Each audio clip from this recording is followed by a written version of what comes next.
ஏங்க நான் எனக்கு அடுத்த வாரம் பிறந்த நாள் வருது. என் பிறந்த நாளுக்கு என்ன கிஃப்ட்டுங்க வாங்கி தருவேன்? அடுத்த வாரம் அவன் பிறந்த நாள். அதையே மறந்துட்டியா? எனக்கு நல்ல பெரிய கிஃப்டா வாங்கி தாங்கங்க. பெரிய கிஃப்டா? எப்படி சமாளிக்கிறது? சரி, கிஃப்ட்னா அவனுக்கு பிடிச்ச கிஃப்டா? ஆமா ஆமா.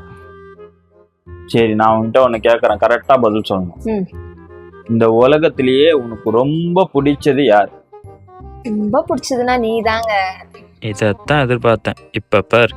அப்ப அதான் உனக்கு கிஃப்ட். உன் பிறந்த நாள் அன்னைக்கு நான் உன் கூடவே இருப்பேன், எங்கேயுமே போக மாட்டேன். அன்னைக்கு ஆபீஸ் லீவ் போட்டு உன் கூடவே இருக்கேன், சரியா? பிறந்த நாள் அன்னைக்கு நீ வேலைக்கு வேற போவியா? நீ என் கூட இருந்துதான் ஆகணும், அது உன் தலைவிதி. நான் கேட்டது எனக்கு பிடிச்ச கிஃப்ட். கூட இருக்கிறாராம் கூட.